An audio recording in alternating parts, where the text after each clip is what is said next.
Okay, everybody, let's, if we can take our seats and we'll get started here.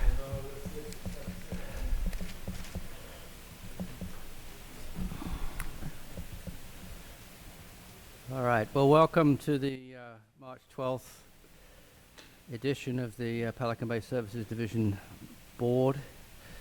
We'll start the meeting as usual with the Pledge of Allegiance.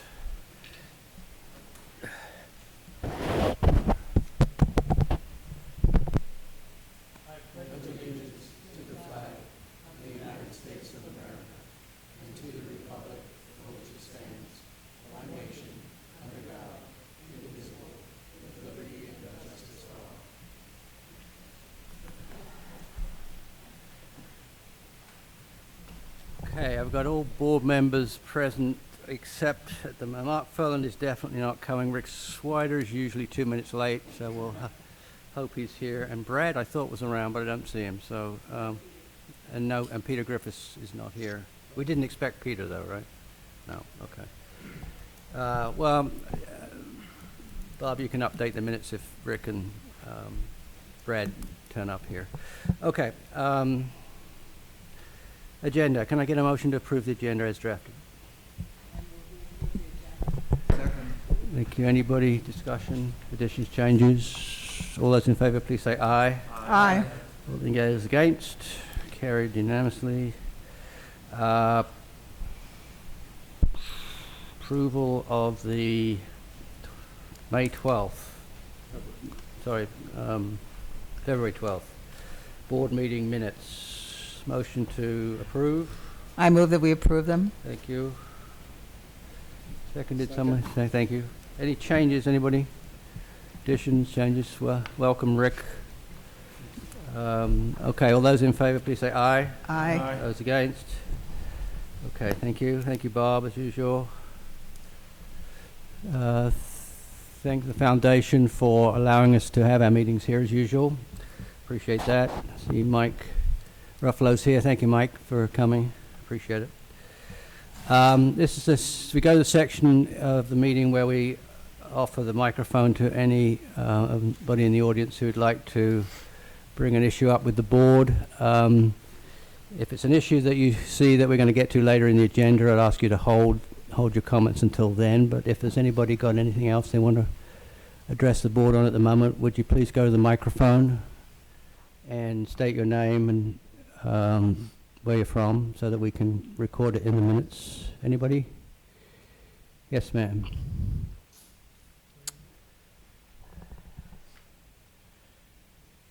Good morning. Good morning. I guess afternoon, yeah. I guess it is the afternoon. I don't know where the morning went. Anyway, I want to thank you guys for all you do for the community of Pelican Bay. I know it's a volunteer position and you spend a lot of hours working on issues that we have in this community. Sorry, could you just tell your name and your... I'm sorry. Yeah. My name is Jill Brader. I think it is. Yeah, I think I can hear you. I'm up here again. I really don't want to be. But I did see and started reading your notes on the Pelican Bay stoplight at 41 and Golf Park. I live not too far off of 41.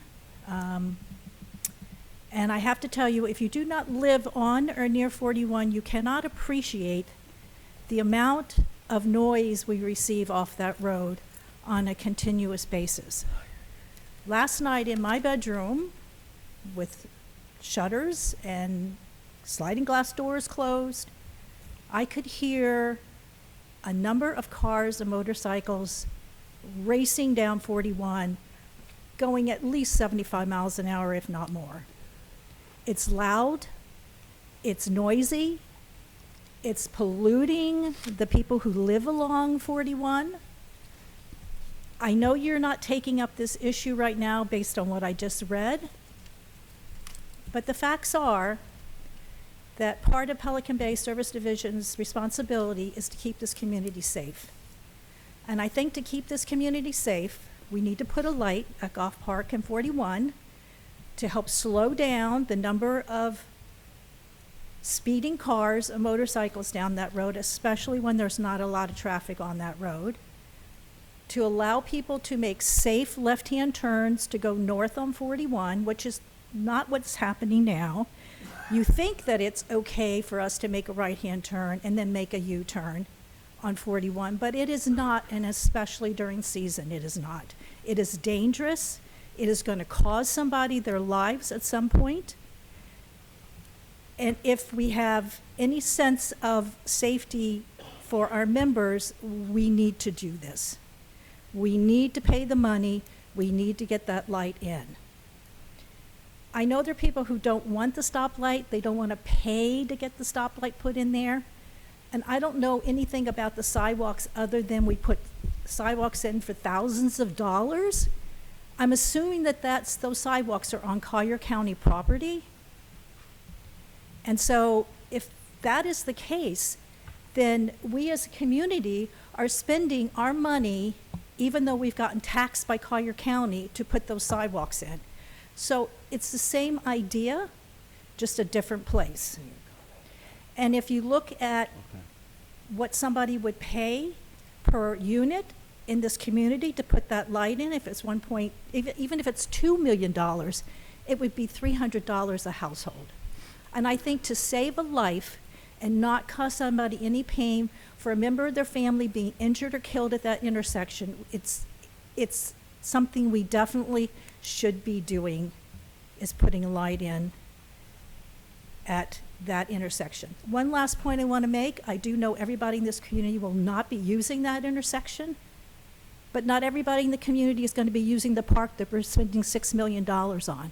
Not everybody's going to be using the community center that we're going to spend $30 million on. Not everybody uses the tennis courts that we support on a yearly basis. So to me, that's a moot point. It shouldn't even be a point, because right now it's all about safety in this community. It's not about money.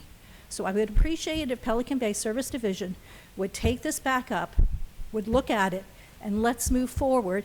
Even if we have to get the money and then pay it over time, that would be acceptable. Thank you. Okay, thank you.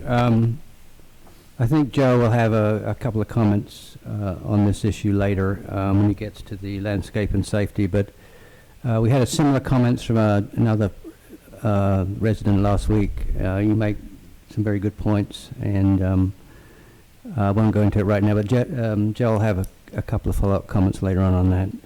Susan. Great. Good afternoon, Susan O'Brien, St. Vincent's. First, many thanks to Neil, Chad, Lisa, and Mohammed for the excellent presentation on Clam Bay at last week's BCC workshop. Very well done, and thank you very much. Second, it looks like PBSD has some big ticket items coming up, one of which is the potential beach renourishment, which will be several $1 million, it looks like. And then there's a possibility of the upgrade to the dune swale in Bay Colony. That potentially might be in the millions of dollars. And then I think PBSD still owes about $5 million or so on the sidewalk project. So there's some big ticket items here. And then also, you know, the foundation is looking at some big ticket items. Renovation, expansion of this building, the commons renovation, some beach resiliency. Right now, the price tag is potentially up to $30 million on just the renovation and expansion. There's the costs for the beach resiliency aren't yet known. So, and about I don't know, in the last couple of weeks at a Pelican Bay Foundation meeting, I heard, and this is a quote, "Oh, PBSD will pay for that, so we don't have to worry about it," end quote. Well, we, the members, pay all costs for PBSD and all costs for the Pelican Bay Foundation. So, and I know you folks, you know that. So I think going forward with all these big ticket items, we just need some kind of working with the foundation so that we can get all the big ticket items kind of in front so we all know what the potential costs are and then ultimately what the impact will be on members. So if you could just please keep that in mind. Thanks very much. Okay, good point, Susan. Thank you. Yes, sir. Good afternoon, the board members and PBSD representatives. My name is Ken Sidman, and I live at the Coronado. Thank you for the opportunity to speak with you today about PBSD's readiness to manage future stormwater and flood challenges. After my recent letter to the board, I received a detailed and thoughtful response from Michael Rodberg, He acknowledged our shared concerns about rising sea levels and increasingly intense rainfall. He emphasized that the division's multi-layered protection strategy has made Pelican Bay one of the best prepared coastal communities, allowing us to recover quickly from even rare storms like Ian. I agree with his assessment. This prompted me to send a follow-up reply acknowledging that my initial letter may have been poorly phrased. I recognize that PBSD has staff, consultants, and contractors needed to carry out its responsibilities. In fact, the division has been highly responsive in addressing the drainage issues at the Coronado. However, I now understand that our current challenges stem less from a lack of resources and more from a critical gap in communication and clarity, especially between PBSD and those HOAs that sit between the two flood threats, stormwater runoff from the east and tidal surges from the west. Mr. Rodberg termed these HOAs the western frontier of Pelican Bay. Unfortunately, that frontier is struggling. While Pelican Bay may be performing better than many other communities, we continue to face recurring losses. Loss of the use of the units, loss of elevators, costly special assessments, and rising insurance premiums. The Coronado, for example, only restored full elevator service this past month, 2.5 years after Ian. Even smaller storms like Helene and Milton are now causing significant flooding. A survey of post-Milton damage carried out by the President's Council of Pelican Bay found that 17 HOAs out of the 52 that responded had significant flooding. The multi-layered protection Mr. Rodberg mentioned begins with the Pelican Bay Master Drainage Plan. It was prepared 47 years ago in 1978. This integrated system has performed magnificently, so well, in fact, that property owners haven't had to pay much attention to their drains. Another contributor to complacency was that Naples lived a charmed existence with respect to hurricanes. There was a gap of 25 years between the preparation of the plan and the first hurricane to hit Naples from the west, and that was Wilma in 2005. This was followed 12 years later by Irma. And I think it's significant that neither seems to have caused widespread flood damage in Pelican Bay, despite storm surges that I understand are in the range of 5 feet in the Naples area. Then Ian hit, and I believe it compromised the drainage system. Its tidal surge dumped debris and silt into storm sewers and throughout the preserve leading to the berm. Culverts are partially plugged, and swales are now overgrown with vegetation. PBSD has been reminding property owners of their responsibility to maintain their storm drain systems, but reminders are not enough. There are two problems. One is unclear responsibilities. It's often unclear what PBSD is responsible for versus what falls to property owners. At the Coronado, we sought clarity by requesting site development plan and boundary surveys from Collier County's Records Department, PBSD, and the South Florida Water Management District, only to receive conflicting documents. The second issue is lack of knowledge. Even when property owners want to take action, they may not know what to do. Clearing around the drains and pipes isn't enough if the stormwater isn't flowing properly, and we believe the slope of the preserve has changed, affecting how waters move. To address these challenges, I propose that PBSD take on a leadership role in forming a working group or forum that brings together the division, Pelican Bay Foundation, and property owners' representatives to focus exclusively on stormwater management on the property level. This would not duplicate the work of the Foundation's Ad Hoc Resiliency Committee, which focuses on foundation assets like beach restaurants and trams. Instead, it would focus on identifying problem areas and vulnerabilities that were exposed by recent storms, by providing clear guidance on accessing site development plans and boundary surveys, by educating owners on how to assess their drainage systems, by clarifying responsibilities for corrective action and setting realistic timelines, and facilitating shared knowledge and best practices among owners. We don't really talk to one another. So by taking this proactive collaborative step, PBSD can ensure that Pelican Bay not only maintains its strong reputation for preparedness, but also mitigates future risks before they demand urgent corrective action. Thank you for your time and consideration. Yeah, thank you for your time and putting that together. I appreciate it. Mike, do you want to address that now or later? Why don't I address that when I give my report on my committees? Okay, thanks. Yeah, some important issues there, obviously. Okay, anybody else before we close that section of the meeting? Okay, thank you. Okay, we normally now move to the administrator's report. Neil Dorrell is absent today, sends his regrets. But there is a report that Neil submitted, which I think, did that get that circulated? That's circulated in the minutes or in the packet. Chad, did you want to make any comments on any of the items that were covered in there on Neil's behalf? No, the only thing I would say is we can move right on to the workshop update on Clam Bay. We had the workshop, like Susan said.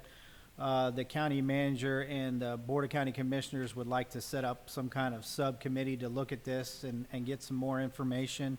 So it looks like it's going to be part of the Coastal Advisory Committee for Collier County. They may take it up instead of creating a new committee, and they'll probably ask for volunteers and community engagement on that, and that's how we'll proceed forward with Clam Pass and Seagate's recommendations. Yeah, I think, as some of you may know, the Seagate issue and their canals and their water quality and access is not a new issue. It's been around for many years, and a great deal of time and resources were spent on this in the past. It seems to be, it has resurrected itself as an issue recently, and representatives from Naples Cay in that issue have managed to get their commissioners involved, and so there was this meeting last week, I guess it was, to deal with that issue. I mean, our position is that PBSD's responsibility is the health of the mangroves and Clam Bay itself, and areas that fall within what's referred to as the NERPA, which is the natural preserve, and the Naples Cay area does not sit in the NERPA, and so from our area of responsibility, although we empathize with some of the issues that these residents have, it's not in our mandate to fix their issue. But if the county, wishes to spend some resources on seeing if there are some solutions available that would help them, that's obviously a positive thing and something that presumably they'll take forward. We're fairly convinced that the solution to their problem is not additional dredging out of Clam Bay, but there may be other solutions, and that's presumably what will be considered here. So that we expect to sort of go forward. We'll participate in that as requested and make our position clear.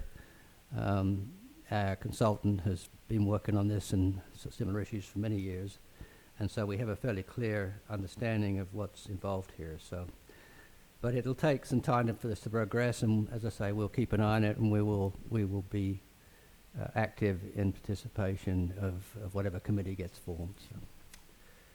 Okay, anything else? No. I took a quick look through the financials for February. There's really nothing that's worth spending a whole lot of time on, I think, other than to say things are sort of gliding along as expected, pretty much from a general budget point of view, but we have, and then we'll talk about this a bit more later, we've obviously been expending quite a significant amount of our current resources fixing problems that were caused by the hurricanes from last year, and that has depleted our contingency reserve and a number of other things, which will have import to upcoming budget considerations, which are already underway, and we will be discussing a bit later. Other than that, the financials basically are pretty much where we'd expect them to be. Okay, let's just move to committee reports if we can. Joe, Landscape and Safety, do you want to kick off? Thank you, Mr. Chairman. I just have a few updates for the community and the board. We didn't have a meeting. We are going to have a meeting at the end of this month in this building.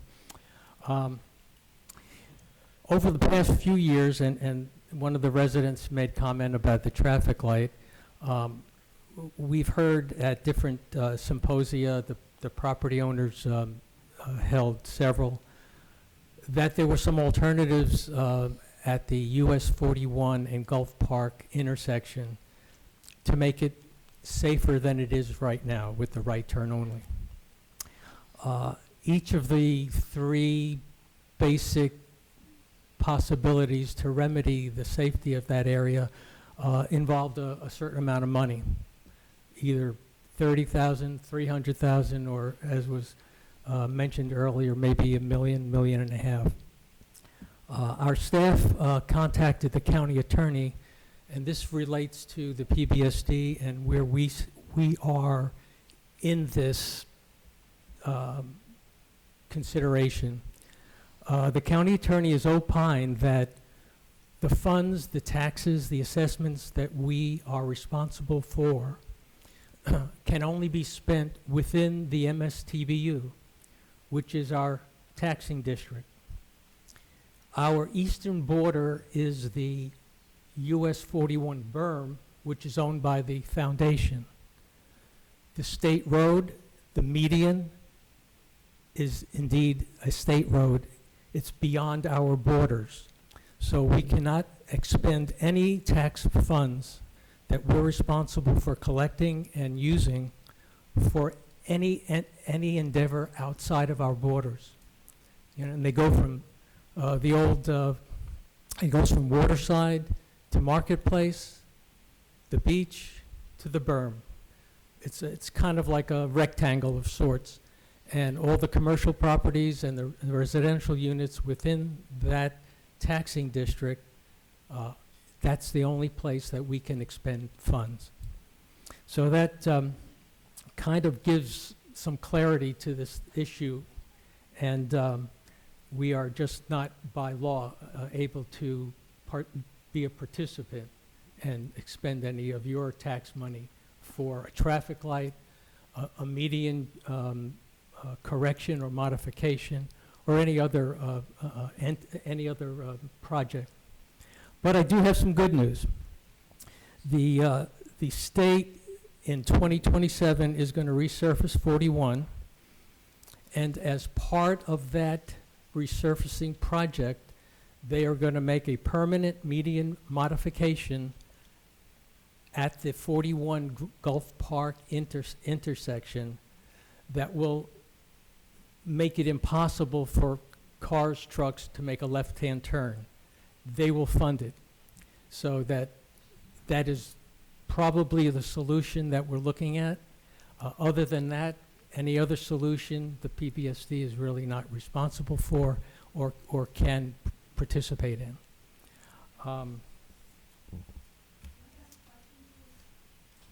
Yeah, just a sec. Yeah.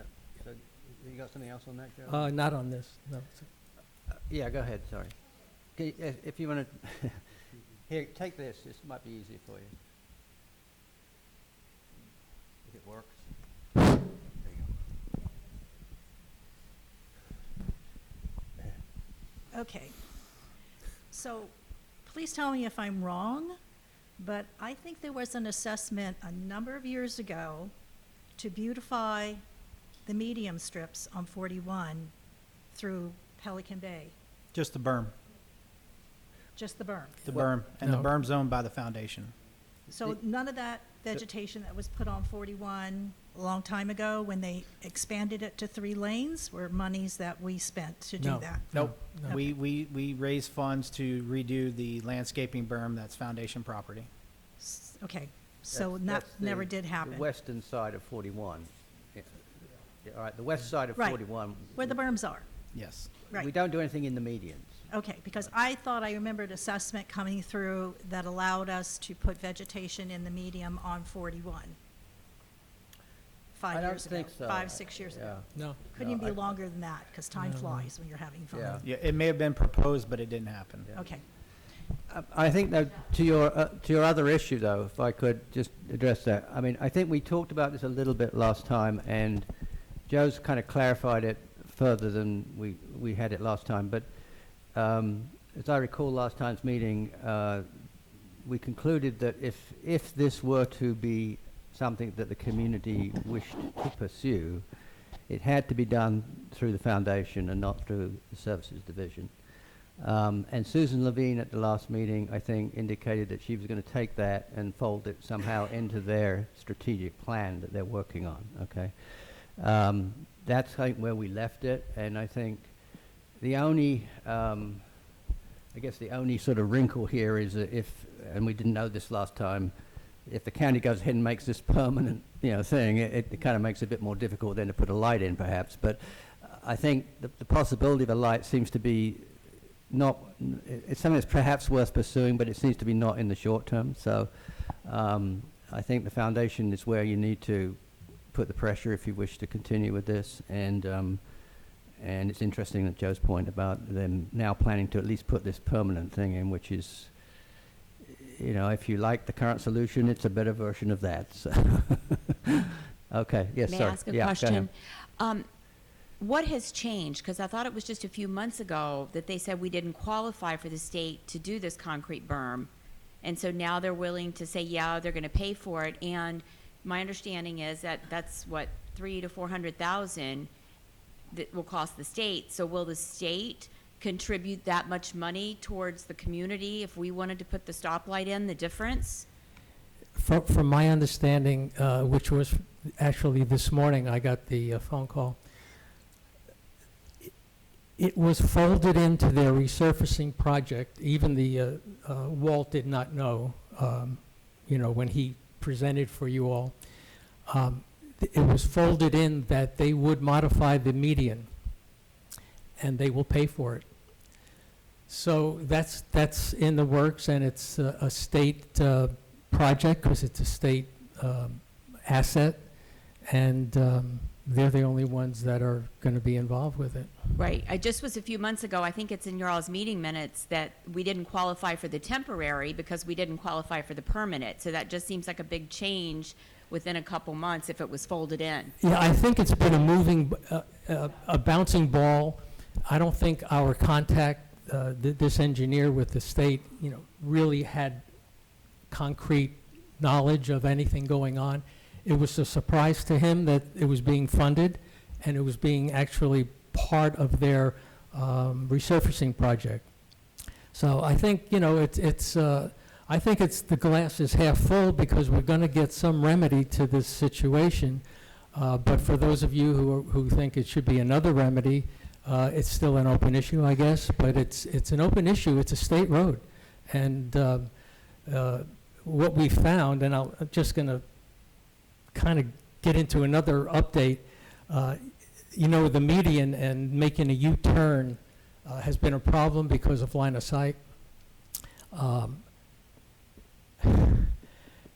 The state has contacted the county, which contracts for the landscaping in the median, to do something. So they took out some plants and they cut down others. It's a half measure. We're still working with the engineer to try to get the county to get their contractor to just take the plants out. Cutting them down doesn't help. I'd like to thank Jed Hollander. I don't know the gentleman. We've been emailing. He's written the state engineer. And for some effort, we're going to still have to pursue making at least the U-turn on 41 safer, because the line of sight, it's out of code anyhow. So it's an issue that has to be corrected fully. But at this point, there was some plants removed, just for your information, others cut down, which is ridiculous. I just have one more item of information. Traffic studies on Pelican Bay Boulevard at North Point and Hammock Oak Drive came up short of warranting anything other than what's there now, which is a sign and a crosswalk that has to be voluntarily adhered to. I think at the next committee meeting, I'm going to bring up the possibility of placing a flashing light at the crosswalk like we have at North Point, like Greg had us put on near San Marino. At least pedestrian traffic can alert vehicles that, you know, I'm crossing the street here, and to adhere to the signs. But nothing other than that would be possible as far as the county is concerned. That's really all I have right now. Susan, you had a I point there. just wanted to, 2 days ago at the Strategic Planning Committee meeting, Tony and Susan Levine pretty much indicated that they were willing to take on whether or not the community was interested in the stoplight at 41 and Gulf Park. So I would just suggest that the two groups get together, and because I'm not sure we want PBSD to go ahead and, you know, cement that this modification is going to be made if the foundation's going to undertake a community. They mentioned possibility of a community-wide survey on this topic to get a better feel for how the community felt about it. So I think that survey probably needs to take place first, so we get a read on that. You guys making it clear that PBSD can't pay for any of it, that's helpful to know. But I would just encourage you folks to talk with the foundation folks so we get one message in our community. Thanks. Okay. Is that it, Joe? That's it. Sorry, sorry. Yeah, just a quick question. Just, take I'm it- sorry. Yeah, just tell us who you are and away from. Hello? Yep. We good? Bill Kraft, I live at Sandpoint. Just clarification so I understand. So if I'm traveling north on 41 and I want to go left onto Golf Park, so my presumption is we don't really know what, quote, the word modification means from the state at this particular point. It's a permanent curb. It'll be an extension of the median, and it's a curbed concrete structure that will make it impossible for someone leaving Pelican Bay to make a left turn and run into someone entering Pelican Bay. We kind of put it up last time. There's some visuals that if you really needed to see it, the office could help you. But oh,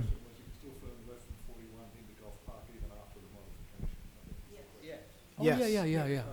Oh, yeah. There will still be access. Yes. Okay, all right, thank you. All right, let's move on to the water management and Clam Bay issues. Michael, I know you've got a whole bunch of stuff to cover here. Yeah. Thank you. Well, by the time I'm finished this afternoon, I will have underscored Susan's earlier remarks about the fact that the money seems to keep going out with the tide. Literally. I'd like to first address Mr. Sidman's very thoughtful comments. He referred to the fact that our staff's been working closely with the Coronado to resolve the drainage issues affecting that property. And I think it serves as a good illustration of the complexities that we do face in even resolving one building's issues because of the jurisdiction of PBSD. We can't operate on private property without an easement. We had to locate those easements. We had to survey them and then make sure that they were properly recorded. And it seems such a silly and easy thing to, well, there's debris or there's sediment or there's a pipe that needs fixing, but it isn't always that way when the property is not within our easement. And I think Mr. Sidman's comments point out very well the fact that unless we as a community all are on the same page on a lot of these things, we wind up either with conflict or confusion, or worse, something that needs to be done doesn't get done. So one of the things that, at least as chair of the Water Management Committee, I would like to undertake, as an aside, by the way, we reorganized as of, I guess, April 1, so I may or may not be chair of this committee. But I would certainly urge this on my successor if it's not me, and if it is me, this is what I'd like to do in response to the Coronado. And that is to invite everyone to a meeting of the Water Management Committee. It would look most likely that that meeting will be held in May, that we would try to reach out to the property managers through the President's Council, foundation personnel, and anyone else, of course, from the community is always welcome. And what we'd like to do is really present the drainage plan, the maps, what we have, where we are missing things perhaps. And so we'll all begin with the same baseline of what is the responsibility of the PBSD, and if more comprehensive approaches are needed for the community at large, we can have that first discussion about it. The community actors here that have to intersect and interact makes almost anything we do seemingly complex. We heard that in the case of a traffic light. You know, we can't spend the money, we don't have authority over the state road, and although we have a great deal of authority with respect to the water management system, it is limited by our easements. It's limited to some extent by budgetary constraints, what we can do today, what we can put off to tomorrow. And I think all of those issues and that basic education needs to happen before we can really convene anything more aggressive. But I think the Coronado's experience does illustrate quite clearly that maybe not all of the HOAs and not all of their property managers are fully informed about what their responsibilities are, what our responsibilities are, and how we can best work together to achieve a common purpose. So that's what we're going to do in May, and I hope we can have a pretty good turnout. I know I've asked Chad to kind of chair that effort and present this, we'll call it somewhat of an educational forum and a dialogue to follow. In the meantime, I hope, Chad, that the Coronado's problems are soon resolved. I wouldn't say resolved, but we're definitely working with them. I think that they could do a little bit, we could do a little bit, and try to make some improvements before the next storm season for sure. So turning to the meetings of the Water Management Committee and the Clam Bay Committee, we met on February 25th. It was a lengthy meeting. It had a pretty wide-ranging agenda over a lot of issues. I'm going to focus on those that we have some specific recommendations about first. One of the things that I saw in the package that was on the table and that you have are these little graphs. Dr. DeBees presented those at our meeting, and graphs are kind of hard to follow, but if you don't have the background, it probably looks just like a bunch of squiggles. But I think very dramatically, through photographs, we learned that in Southwest Florida, as a result of Milton and Helene, the entire beach has moved eastward, right down the coast. And so if you looked at pre-hurricane conditions, you had the Gulf, you had the beach, you had the beach dunes and their vegetation, and then hopefully you had the mangroves and what other upland vegetation there was. After this last season, you had the Gulf, you had the beach, which was now lower and less of it than there was. You had the destroyed beach dunes, so most of their vegetation was gone and they were leveled. And then you had beach behind what were the dunes, which destroyed, of course, in our area, a lot of the mangroves. And what you have in that handout today are the beach profiles. And if you look at what was and what is, you'll see that we have moved sand eastward and we have dropped, the beach has dropped. So the restoration of those conditions are probably what we spend our time with and what's going to cost us the money. Let me begin with a recommendation which the committee voted to recommend to the full board, which was a proposal from ETE to plant proper coastal plantings in what we're calling now the back dune. which is the area that was once mangroves and is now basically sand. I think it's our judgment, and based on the input of our consultants, that we're going to have to live with this new condition. Nature has altered our environment, and there isn't money enough to move it back the way it was. And the best way to maintain, stabilize, and improve that is to plant appropriate coastal vegetation and create this back dune environment. It's not going to be mangroves.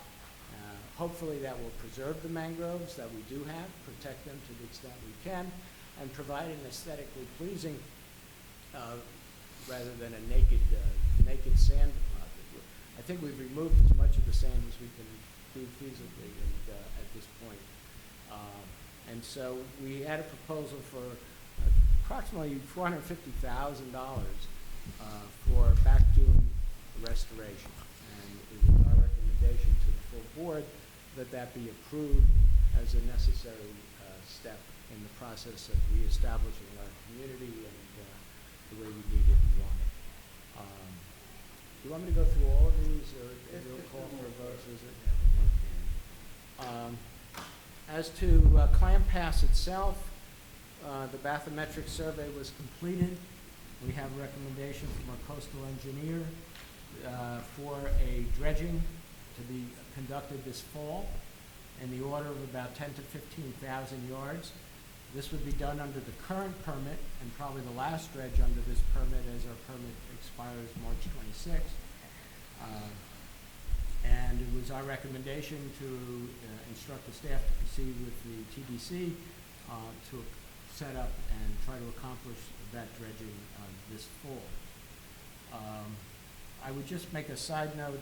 We did have a presentation, again, as we frequently do, and Mr. Johnson-Fogg referred to the fact that Seagate and Naples Cay have had an engineer review what we do, and it recommended both annual dredging and a wider template.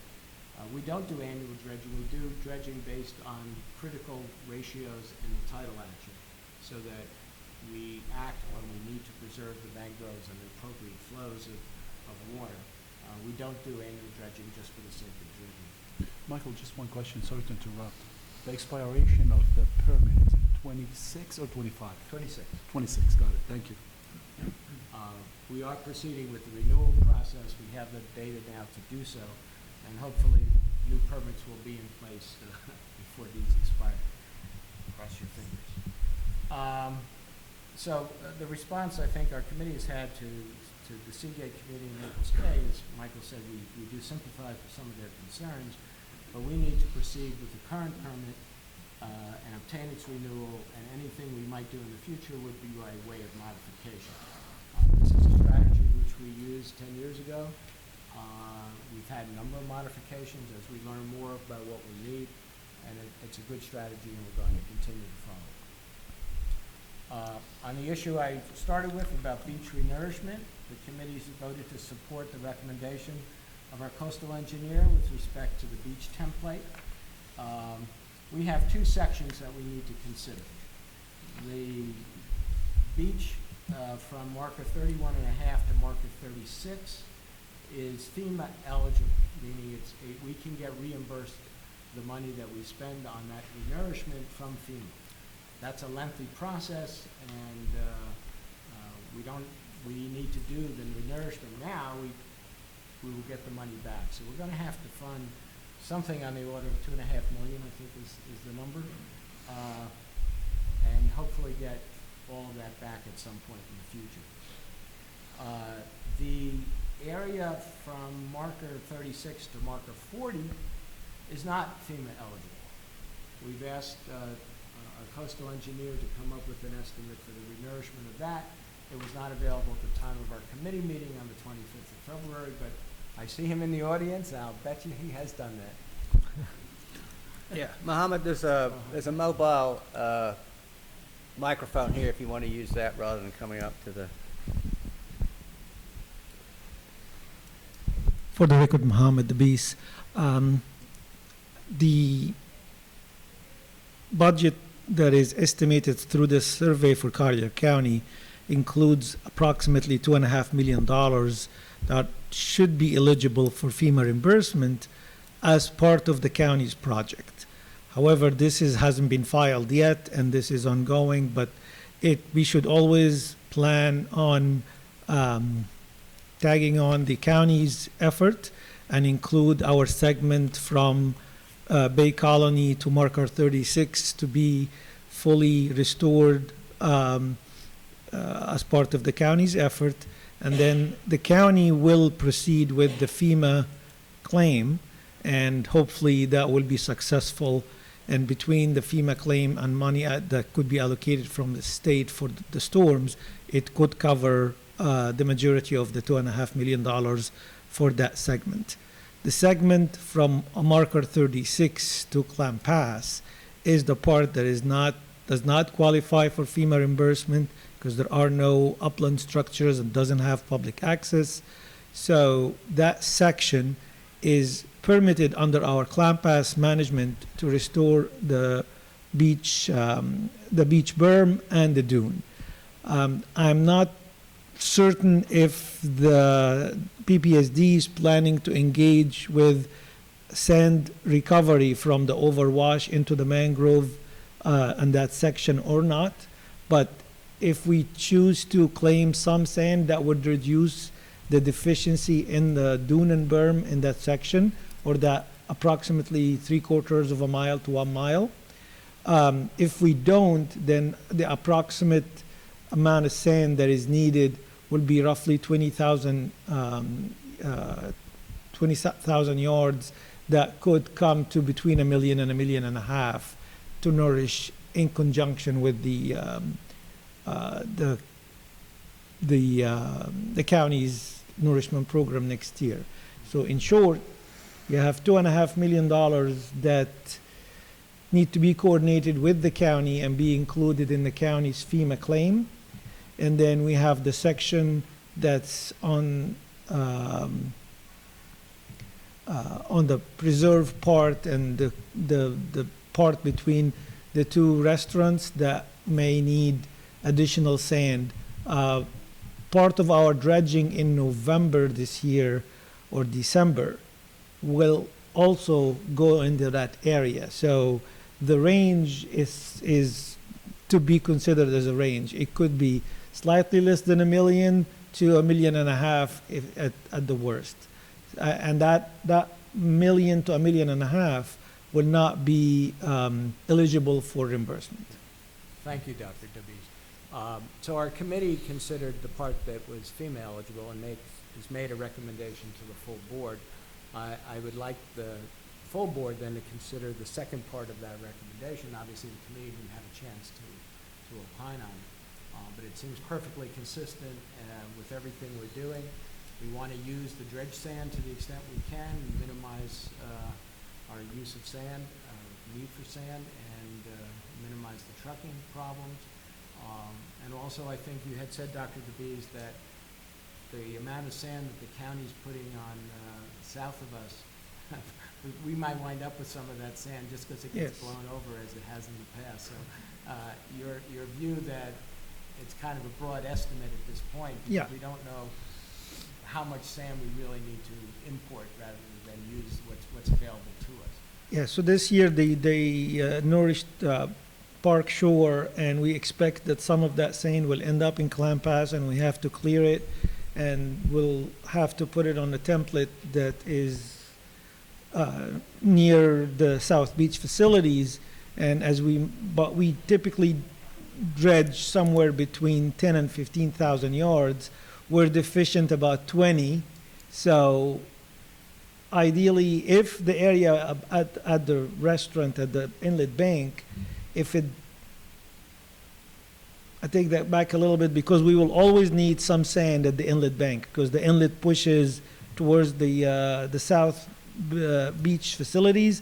So we typically use 5,000 or 6,000 yards there, and then we will have probably 5,000 yards that we can put north of the inlet.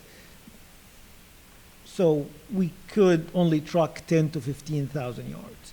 I mean, I think while the numbers may be somewhat squishy, We have really no choice but, one, to piggyback on the county's efforts because Yep. it saves us enormous amount of money. Were we to try to do this as a standalone, it would be much, much more. And that makes us at the mercy of their timing also. And second, we really have no choice. I mean, the beach is our crown jewel, and it needs restoration. Right now, unfortunately, especially around Marker 36, it's pretty exposed. We've had to take a number of efforts just in the recent front to add some sand there to preserve what is there. We have to go through the next hurricane season without it, the beach being fully restored. So that's both possibly a curse and a blessing. It's a blessing if we got a hurricane and all of our efforts would have been wiped out. It's a curse if we have an exposed, inadequate beach at this point. Could I ask a very non-technical or question from a non-technical person? At North Beach, at marker 36, there appears to be a sandbar maybe a couple of 100 feet off that Yes. people swim out to and stand up there. Yeah. If we're doing dredging, is there any way of getting the dredge to bring that, bring that sandbar onto the beach? We cannot permit, we're not authorized to dredge in the near shore because it could have adverse effects on the system. Okay. That's why we bring sand. But however, when the county trucks in the sand, the slopes will tie into that bar. That bar is basically a morphologic response from the storms. Right. Because the sand that was eroded went two places. Part went to the bar, and the part buried some of the vegetation inside the inside the mangrove. And that's the part that any amount of that we can recover help offset the volume that we have to bring in. Just so the audience understands here, there's been a change in the way the county works with us on FEMA reimbursement. In the past, the counties tended to take the expenses that we incurred in like cleanup from Irma and so on, and put it in an account at the county, and we haven't had to generally assess for that kind of stuff. All right, they've now told us that we have to essentially pay for this and essentially own the claim, although it's through them, but own the claim through them. So, as Mike alluded to, we would have to spend the money now and hope that we could recover the money from FEMA in 2, 3, 4 years, right? It's just a long process. Adding to the uncertainty about that, obviously, is that the current administration in Washington is cutting back on a bunch of stuff, and who knows if FEMA will actually exist in 30 days. So it's very uncertain. I guess my point is that we're going to have to spend the money if we decide to do this, and with some uncertainty as to whether we will actually get it back, even though we will try and claim it that way. But in the short term, we're going to have to fund it, and we don't, at the moment, have the funds to do that. And that's obviously a concern, and it's very different to the situation that we've had in the past. But I wanted just to go, Mike, I think what we need to do is to get a motion on the floor to approve these things, and then we can perhaps open up to some discussion from board members. All right. The motion, we don't have to, I'll make the motion later, but the motion will be to support the recommendations at an estimated cost of between $2.5 and $4 million, some of which we would hope would be Reimbursed, okay. there was another Well, I want to see if any board members have got questions first, given what Mike's just gone through. It's a very different situation to we've had to deal with in the past. So, anybody? All right. Well, I'm going to I'm going to jump in if nobody else.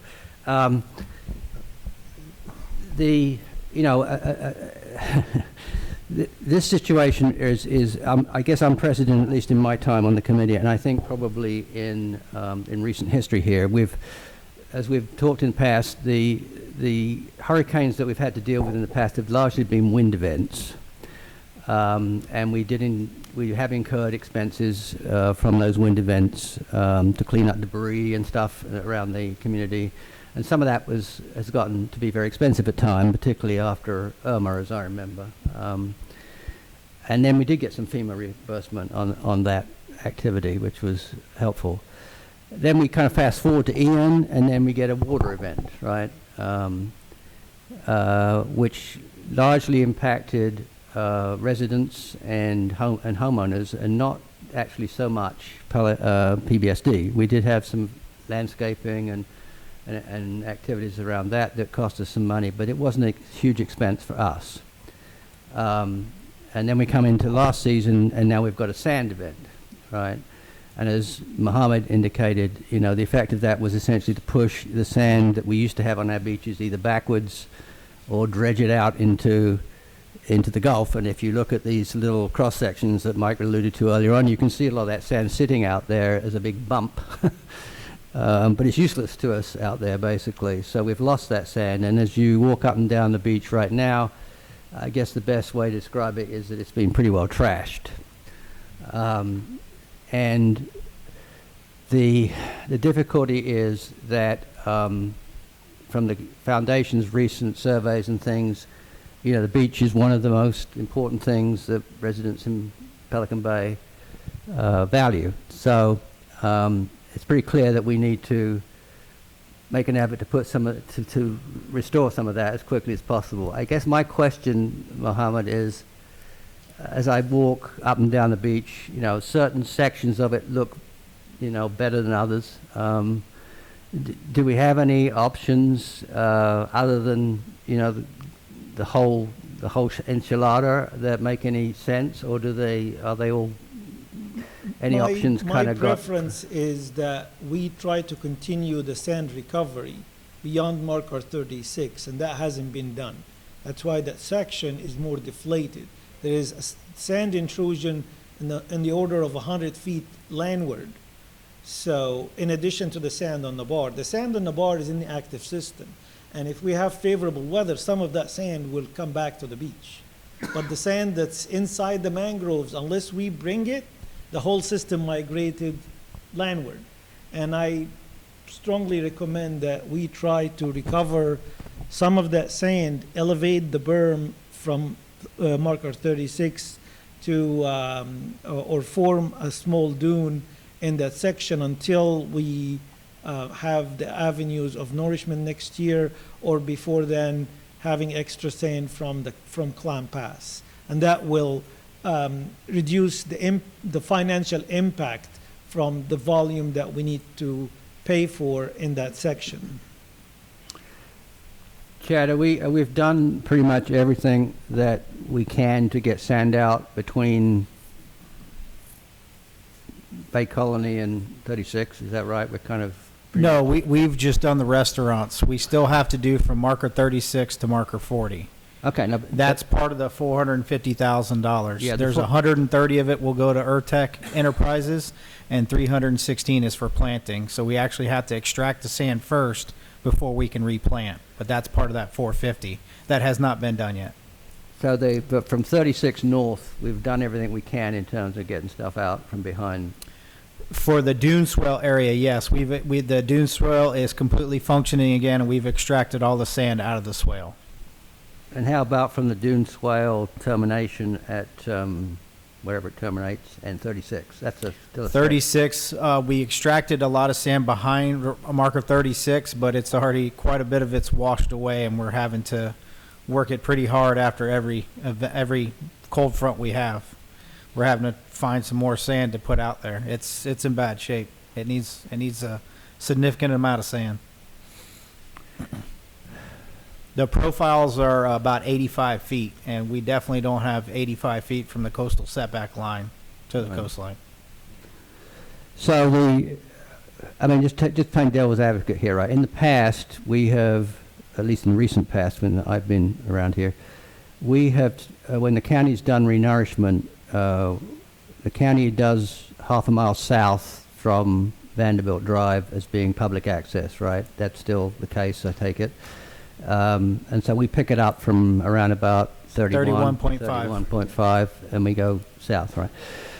So, but in the past, we've kind of taken the view that the beach south of 31.5 down to 36 is not high priority beach, to put it, a layman's term on it, in the sense that most of the folks that are experiencing that beach are walking along the shoreline and they're not camping out with deck chairs and what have you.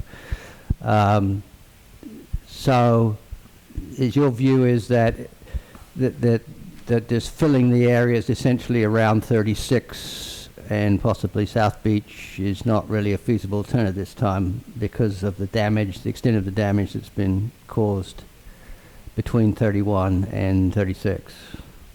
I think between 31 and 36, there was some sand recovery. 36 is always the weakest section, and it's because it is the sag of that crescented shoreline, it's the narrowest section, and it will always be one step behind the beach north and south of it. So a key to its stability is the stability of the areas north and south of it. We cannot just put a plug in marker 36. At the very least, we have to connect marker 36 to where Vanderbilt Beach Nourishment ends. And then the further south we extend from marker 36, the longer our beach will be stable. But I would strongly recommend that the sand reclamation or sand recovery using the EFO or the emergency final order for the Helene and Milton to recover that sand, because the cost of the recovery of the sand is a small fraction of the cost of importing sand. So I would, while we can recover with existing emergency permitting, we need to recover as much as we can because the cost of importing sand is multitude of that. Mohammed, can you just clarify or identify marker 36 to 40 from where to where? That's marker 36 is the North Beach restaurant. Okay. And Clam Pass is South Beach facility, which is marker 41. Got it. Thank you. So it's exactly a mile between the two. Okay, so your recommendation and the committee's recommendation is that because of the extent of the damage and devastation there, that we need to really fill the whole template from 30 all the way, somehow down all the way down to 40, 41 or whatever it is. Or fill it to where conditions prior to the storm. Yeah, okay, restore it to where at least. Yeah, okay. restore. And then Right. the part that is part of the county, Right. since it's eligible for FEMA reimbursement, that is the part that you should fill it to its capacity. But Okay. between marker 36 and South Beach facility, we could do what we can afford. I see, okay, well, that's interesting, okay, all right, fair enough. And that depends critically on how much sand we can still recover through Yes. dredging, Yeah, migration from Clam Pass Beach, yes, and yeah. other It's- sources in the back. So in the it backside. it could well be small, much smaller than the $1 million if we manage to recover sand and place sand from Clam Pass. Then maybe that section will be in the order of $500,000 to $750,000 to import sand, but we cannot tell for certain until a contractor is out there recovering sand, because you can't quantify how much you can recover between trees. Yeah. So just so I understand, just visually, so they truck this sand on and they dump it on the beach, and then they're going to physically push it out Yes. into the water this time, right? Yeah. They're going to extend that so it'll cover up these ancient mangrove stubs that we're now seeing. So we'll, at low tide, they'll just push this stuff out as far as they can. Is that how it works? The portion from marker 36 south, we're only allowed to work above mean high water line, so we'll basically push it to mean sea level. So we'll cover a lot of those stumps. So the permit template that we have allow us to restore the dune and a small berm in front of it, but not to put sand further in the water. But once we build the upper portion of the beach, and then summer waves may push the bar back on the beach, we might be in a much healthier scenario than where we are right now. Yeah, I mean, what I'm struggling with is that the beach at 36 at the moment is very narrow, right? I mean, you go down there and people are camped out there. It's, you know, it's like being in Italy, you know, I mean. There's nothing wrong with being in Italy. So, but unless you can put, I mean, because it's scoured all that sand in front of 36 and dumped it out in the ocean as it, Yeah. I guess, went out. Unless you can push sand out into the water, I don't see how you get that beach to be any bigger. At marker 36, we have a permit that allow us to push sand into the water, all the way down to 37. So for about 1,000 feet south of marker 36, we have permit authorization to put sand and widen that berm. It's just a matter of getting to it. So once they provide a purchase order or find the purchase order to the contractor to do the remaining of the sand reclamation, we should be able to provide you with a more accurate scenario of what your deficiencies are. But that by itself would provide substantial amount of sand. Sand we're pushed back more than 100 feet landward, and there are gaps in the vegetation that allow us to get equipment in. We just haven't got to do it yet. You know, I understand that point, but I'm still trying. So the truck comes along and it dumps this sand in front of 36, right? But Yeah. you can't push it below Yes. mean high water Yes. level. No, we can't. I'm saying the section from 37 down to 40 is the part that we can only put sand upward. Oh, The okay. template Yes. at marker is 85 feet or so from the. At, From at, the coastal line? at 36 roughly, yes, Yeah, 88. So or- we can push sand out Yeah. even if there's water. No, you I can think push the that's- toe of the fill further out. So there are no worries with our templates. We have templates. The only thing is the cost of the sand. And my main recommendation is try to recover as much sand Yeah, I from get the that. system. Okay. And then we can, after we do that, we'll give you updated numbers of Yeah. how okay. much we need to tag on with the county. Okay. But from the get-go, we need to let the county know that we would like to be part of the 2026 project, and the amounts will be to be determined. Okay. All right. So you're so you I guess the bottom line is that if we do this project up to a cost of $4 million, when it's finished, the beach will look something like it used to look prior to Yes. September of 2024. Yes. Is that right? Is that fair? Yes, that's exactly Okay. accurate.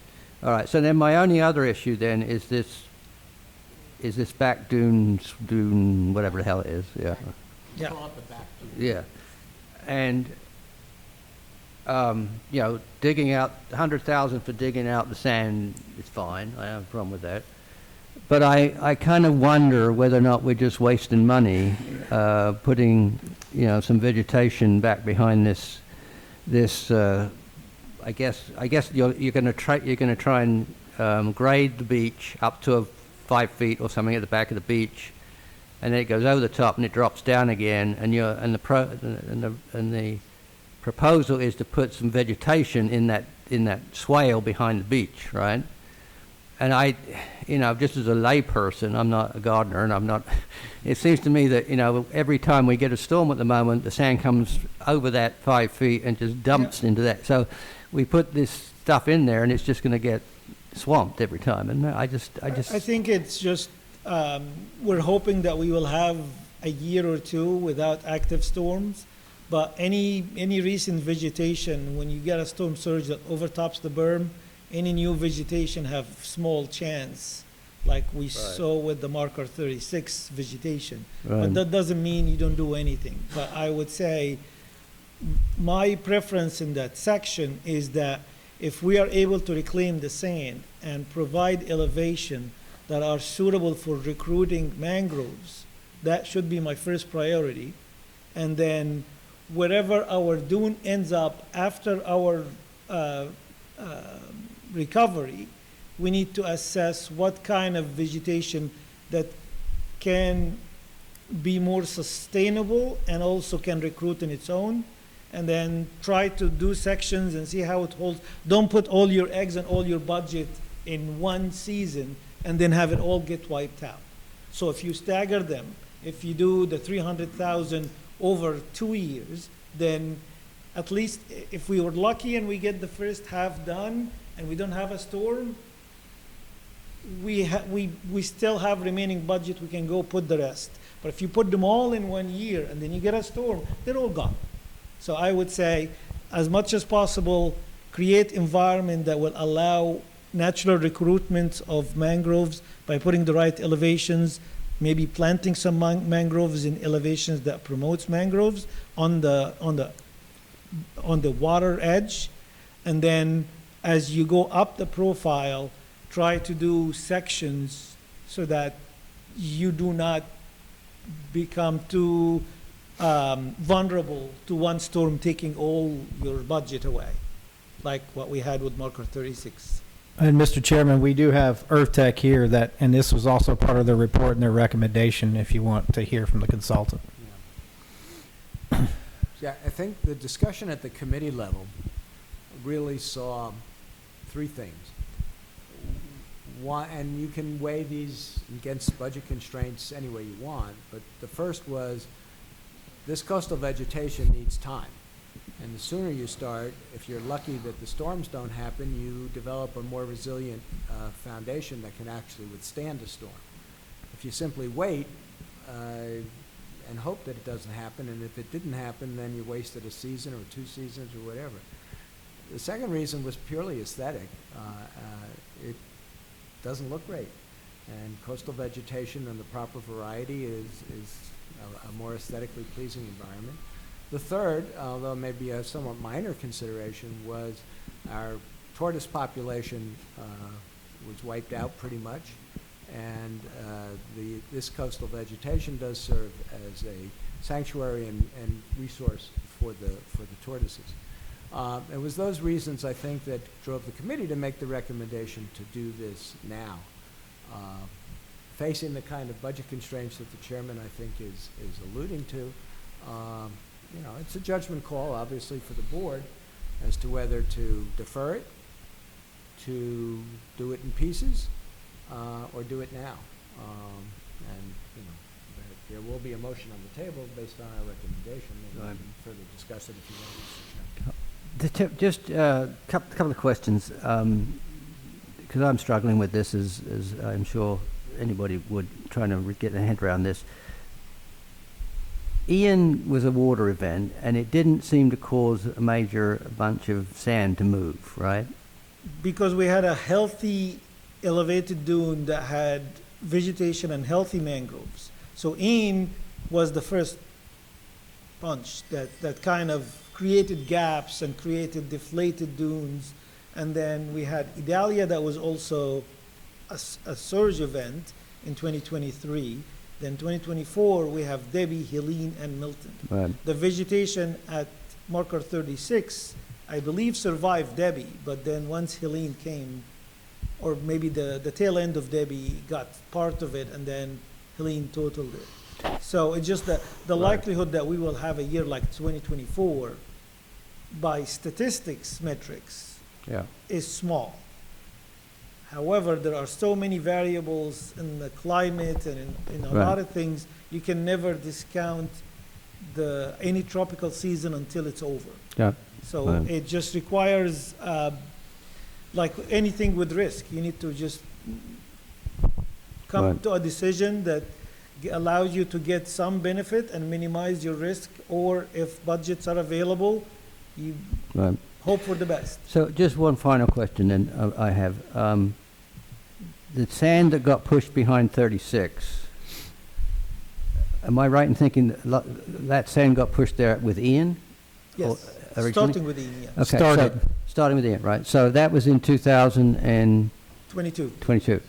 Now, we made some efforts to replant some stuff in there, did we Correct. not? After Ian. We did, and the foundation did. And then Debbie came along and just wiped it all out. Correct. Before that, Idalia did. So we did it, Idalia wiped it out. I know. We did it again. That's my concern, Yes. is that unless you have a So that's on substantially higher the front berm- dune. That was on the front dune in front of the facility. This is going to be in the back dune. No, I was talking about the sand that's in the behind 36. Well, we're calling the back here. right, the stand that was in, the sand, as you drive down to 36 and you get to the wasteland, right, after Ian, that was created largely by Ian, right? And you spent some time and effort and probably some money trying to replant some of that stuff. Correct. And then we got the storms this year that just wiped it all out. That's my concern. Yeah, and we didn't spend a whole lot of money on plantings there, and neither did the foundation. I mean, we're talking less than $30,000. I mean, it wasn't nothing as aggressive as this. No, I understand. Yeah. Okay. Yeah. And there were also other private properties in the Strand that put vegetation on their back dune. Did they also fare the same, or did they fare any better? They got wiped out, and they just replaced them.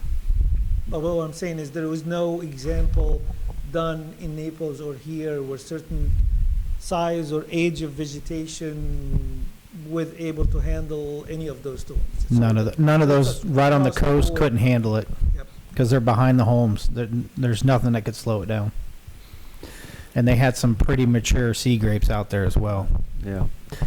So just procedurally here, because this is a large amount of money that we're talking about, what we were proposing to do today was to essentially approve, I guess the request will be to approve that we put these monies into our budget for fiscal year 26, all right? There will then be a budget committee meeting in early April to try and really figure out how all this impacts us.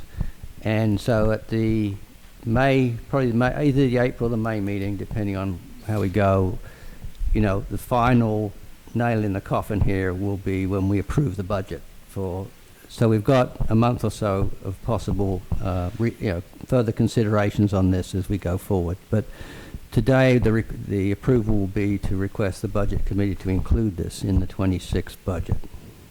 Does that make sense? Okay. Yeah, I mean, I think we could subdivide it and say there were 4 pieces. The first, of course, is the Clam Bay dredging, which is just enough authorization to the staff to proceed with the TDC. That is Fairly straightforward. That's Yeah. straightforward. The second part of it is the beach renourishment itself, and the recommendation is for a unitary project, but the uncertainty is with respect to the non-FEMA portion. And as you correctly point out, even FEMA today may be questionable. You know, the range there is 2.5 to 4 million. The third part, which I'll divide into 2, is the back dune restoration. 116,000 of which is really the sand removal, and I don't think there's any controversy. We save money by moving that sand. And so it comes down to whether we proceed now or in part to do about $315,000 worth of plantings. Those are the recommendations, and that's what I think the board has to vote on. Okay. Can I Go ahead. ask a quick? Has Jeremy or Earth Tech made firm recommendations about how they see plantings being put in place as to where and when? Yeah, Jeremy is here. He has a fairly detailed proposal that identifies each of the areas and what mix of plants he proposed. Yeah, Jeremy Sturck with Tech Environmental. Yeah, we've laid out an entire planting palette, large variety of species typical of the dune before it was impacted. And, obviously it'll be based on availability. Most of the nurseries in South Florida and even up into Central Florida have been hit pretty hard with everybody doing the same thing, the same beach replantings throughout the entire west coast of Florida. But yeah, we've got a very detailed plan. It really wouldn't take place until rainy season. There's no irrigation on the beach, obviously, so we do put like an aqua gel in the plantings to assist them, but it does help if there's some rains coming, so it would be a summer situation. Okay, so just for background, so not that I necessarily think this is more FYI, but as we approach the budgeting process, all right, if we were to include $4 million, plus we need to restore some of the reserves that we've had to use this year to dig out the swale and various other things, which Chad tells me we've probably spent about $1.2 million in that effort this year already.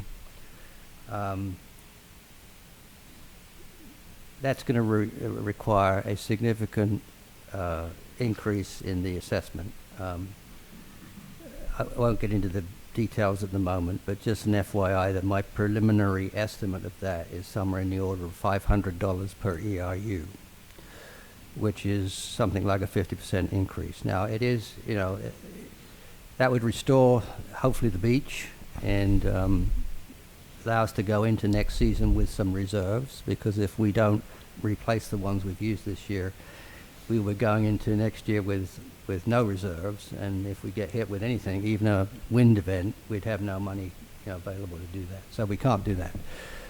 So we're talking some big numbers here. But on the other hand, as I said initially, I think the community has identified the beach as one of the, if not the most important aspect of living in Pelican Bay. So that number is perhaps, understandable in the circumstances.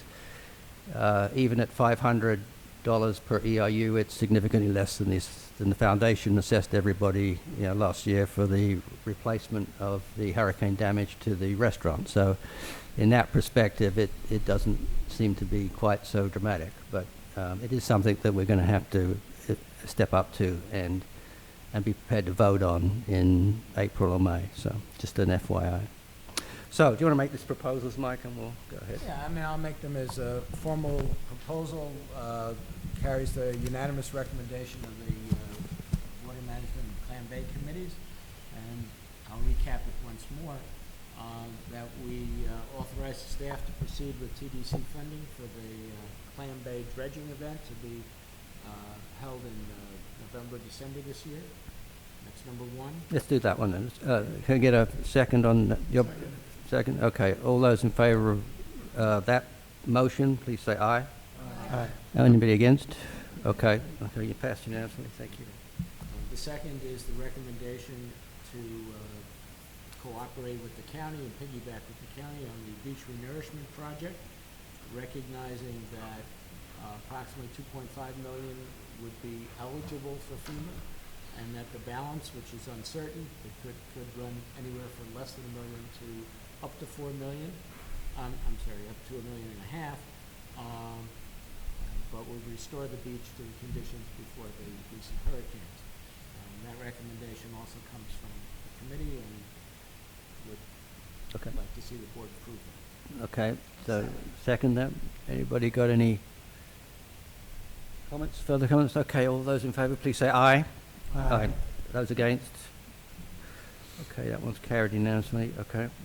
And the last one, which from this discussion may be a little more controversial, is whether to proceed with the Envirotech recommendation to undertake the back dune restoration and plantings, removing sand from that area and creating a coastal vegetation zone with appropriate plantings at a cost of approximately $450,000. You break that into two pieces, Mike? I'd be happy to. Would you? So the first part would be to undertake additional sand removal from the back dune area to recover that sand for use on the beaches at a cost of about $116,000. And the second part is to undertake the preparation of plantings this rainy season at a cost of about $316,000. Okay, on the first part, the sand removal, anybody going to comment on that at this point? Okay, all those in favor of that, please say aye. Aye. Any against?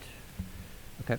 On the second part, on the beach, junior, what do you call it? Back dune renourishment plantings. Anybody comments there other than the ones we've had? All those in favor, please say aye. Aye. Those against? I think that's me. Motion's carried. Okay, thank you. All right, last item. Sorry, do you have anything else? Anything else? Mike, you got anything else in there, Mike? Our meetings carry over several Sorry, days. hold on. We've got a question down here. Sorry. Oh, sorry. Wait. Okay. Who's got the microphone? Who's got the mic? Yeah, could we just pass it around? Yeah, Bill McCormick from Bay Colony. I have a question about the restoration that we just got finished discussing. Apparently, or it was stated, I think, it only goes up to marker 31 and a half, as I understand it. And then from 31 and a half up to the Ritz, this project would not do anything to that. Is that correct? No, it would No, be. What? Go ahead, Jim. Sand would be placed from 31.5 to 36. The county's going to go to 31.5. No, my question is north from 31 and a half to the Ritz-Carlton. Yes, the county That's will not be- part of this project we were just, No. No, the county will be doing that portion. the county will be. Yes. It's a And peculiarity. will they be, do you know what time frame they're doing that on? That'll be the same time frame. Same It'll be time. the same project. We're just piggybacking on it. Okay, thank you. Yeah, it's a peculiarity that the county takes responsibility for a half mile from the nearest public access. So we benefit from that. Hi, I just want to ask you if you could clarify what the schedule for this is, given that there are several parts to it, and as we just learned, the county's going to do part of it, and then we do part of it, and there's the Clam Bay Pass dredging, and there's sand going here and doing. Can you describe it in a succinct time frame, like starting when and what gets done at what point, what you're envisioning? Yeah, my understanding of the schedule is that the plantings and the removal of the sand would occur, this would be at the time of the rainy season. I presume, Jeremy, June or July? Yes. Okay. The beach restoration and the dredging of Clam Pass we're hoping to coordinate about the same time, which would be November, December of this year. I have one other Yeah. question. As part of the diligence, did you guys look at all any permanent or temporary structures that could help us continue to spend potentially millions and millions and millions every year relative to hurricane damage? I think in terms of substantial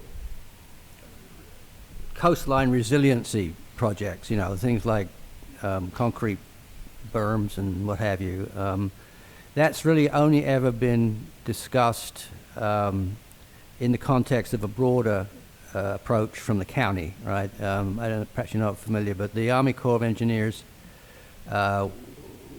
ramped up a project probably 3 or 4 years ago now, I think, to look at the whole coastline resiliency thing and to see what was potentially doable. That resulted in a recommendation, quite a comprehensive recommendation, to build fairly substantial, facilities along the coastline, including, weirs and gates and things on the various passes and so on. That was not met with overwhelming appreciation by the community, and there was certainly significant funding issues associated with that, which were never addressed. That got shelved as a result of that, and the Army Corps of Engineers started back up again about a year or so ago to take another look based on the input they got from the first project, where they were looking at more natural barriers like oyster beds and various things you can put offshore, some of which is being done in some parts of the country, I believe. But and that effort proceeded until fairly recently, I believe, when the Army Corps of Engineers basically ran out of money, and so the SPAT project is now stalled. And I can't imagine with the current administration that that's going to get a whole lot of additional impetus in the near future. So in terms of what we can do, that kind of spending and infrastructure kind of stuff that would probably include is way beyond something that we would really contemplate doing on our own. And the problem you've got, and Mohammed's left, but the thing it always counsels us on is that even if you could put up a walkway along Pelican Bay 10 feet high with a concrete walkway on it, the water's going to come around the ends unless the whole coastline is done. So it's got to be an integrated solution if there is to be one of that kind, and we're way away from the county or even and particularly ourselves in sort of working on anything like that. So we've been concentrating on, restoring the beach and trying to do what is reasonable in the circumstances. That seems very prudent, and I get what you're saying. But if we continue to see, with climate warming occurring, ocean seas rising, I mean, these aren't things that look to be going away anytime soon. Right. And I just think as part of a parallel path, okay, I'm not suggesting we drop what we're doing and start going after more hardscape options here. But as a parallel path, I think this issue long-term is coming at us. And I think it would be appropriate for us to be looking at, on the back berm, the back dune, saying, okay, how could we introduce hardscape there? Okay, I understand the Army Corps of Engineers has to be involved in that, but private funding is allowed to pay for things. They have to stamp it, but private funding is available. If we did that and it cost us $100 million, it might be the cheapest thing we could ever do if it protected our coastline long term. And I'm not suggesting that's what it would be or that's what we should put our priority behind, but I do think there should be a couple trains leaving the station right now and continue to look at our options. That's on a permanent basis. On a temporary temporary solution basis, there's a lot of products out there. Not here to prescribe any particular solution, but I see tiger dams being used to protect homes that are in peril from further erosion relative to fall-offs. They're being deployed on the beach to prevent that further sand erosion. Tiger dams are, again, not the only solution. There's plenty of them out there, but tiger dams are very inexpensive capital investment. We have plenty of water to fill them with adjacent to, with the ocean being there. So I just think that even if we said we're not going to go protect our 2.5 miles or whatever it actually is on a temporary basis, the question really becomes, should we be testing something? Should we take a half mile of coastline? And I understand the runaround issue, and I'm not trying to stop the water here. What we're trying to do is really stop the sand moving. And so even if we said we're going to pick 1,000 feet and we're going to test this, which would be a pretty inexpensive test, I think it would give us a read on whether this might be a viable solution for us on a temporary basis going forward. Thank you for your consideration. Okay, thanks for the input. Yep. Yes, please do. Just real quick, so nobody loses the thread. I won't go into it, but I recommend good reading is the 2024 Clam Bay Monitoring Report. I described it last time as sobering. Mangroves are doing reasonably well. The seagrass is on its way to extinction. I mean, it covers a lot of information. We did discuss it at the meeting. There's nothing before the board about it. It is what it is, but for the members of the board and the audience, I think it makes for some good and sobering reading. A quick update on the Bay Colony drainage swale.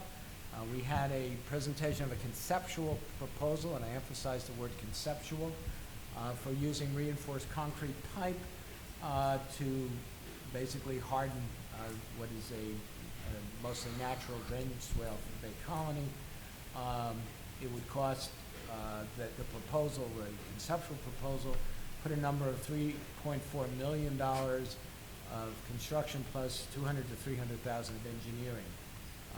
One of the members of the public, Bill McCormick, has suggested there's a much cheaper alternative using aluminized corrugated pipe. We're nowhere near making any recommendation on that. There is a meeting with the South Florida Water Management District for March 18th to discuss how they even view hardening and whether that kind of hardening is even allowable, and if allowable, is it concrete pipe or alternatives possible? But the committee is keeping abreast of that, and we'll have a report from staff on the results of the March 18th meeting.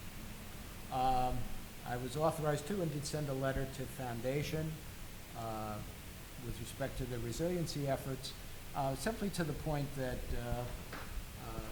they were looking at design review guidelines and possibly imposing certain restrictions and assurances within those guidelines to better protect our stormwater system in lakes and ponds from everything from contractor debris, leaf cuttings, grass cuttings, and pool emptying and things like that.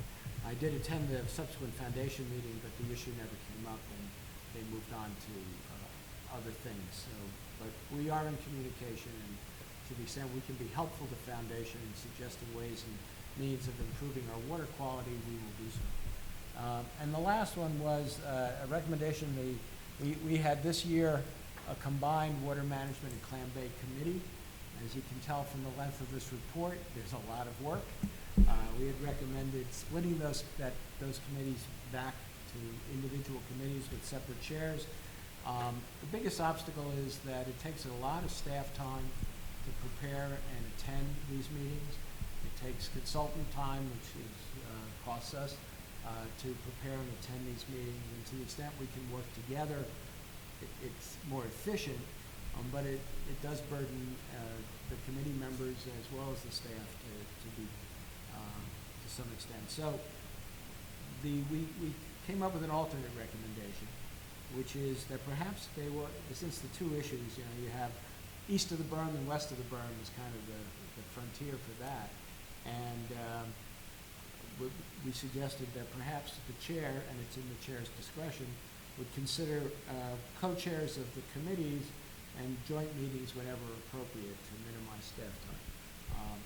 As I said earlier, there's a reorganization, and the chair, once selected, will make the chair appointments and will make that decision. But we did suggest that they've been long meetings and a lot of them. Okay, thank you. I had one question. The seagrass comment you made at the last meeting struck me. I mean, I guess my question is, do we know to what degree the degradation, almost elimination of the seagrass is like the canary in the coal mine with respect to problems for the mangroves? Are they even related, or is that? I think the answer is we don't know. Okay. Part of the recommendation going forward is to do some more studying of the causes of the decline in the seagrass. We have a number of candidates for causes, including water quality, turbidity particularly, whether enough sunlight is getting there, changes in tidal action, changes in sea level. You name it, it's a potential suspect. We do have to do more studying to find out the root causes before we could possibly recommend either a replanting process or some way to alter the environment that would be more amenable to seagrass. Okay. Okay, we're getting towards the end here. Okay, so the only things really on my report are that this is the last meeting of the board as currently constituted. Has the county approved the changes, Chad? Or was that, did that yesterday or whenever it was? Mm-hmm. So Yesterday's meeting. So the new board members have been approved by the county, and that means that 3 of our current board members will be leaving us: Sue Hamilton, Jack Cullen, and Mark Furlan. And we will miss their participation, obviously, in our meetings, and thank them very much for their service on the board. Appreciate it.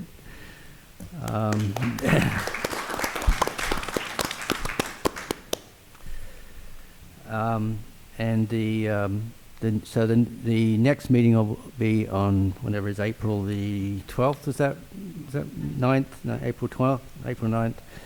And we'll have 3 new board members, as I'd indicated last time, seated at that meeting. So, and as Mike mentioned, at that meeting we usually go through the process of electing a new chairman, and whoever that chairman is can then make a decision on the structure of the committees and so on, as Mike had recommended. So, I think with that, unless anybody else has any other issues they would like to raise at this point, I'll declare the meeting closed. Thank you, everybody, for your participation.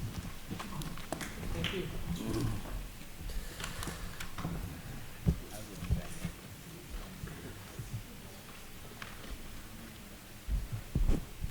Yes, sir. I need your help. This is the first time I've ever been here. Mm-hmm. Great meeting. Excuse me, what's the clam bake? I don't get that. Clam Bay? Yeah, what are they referring to when they say clam bake?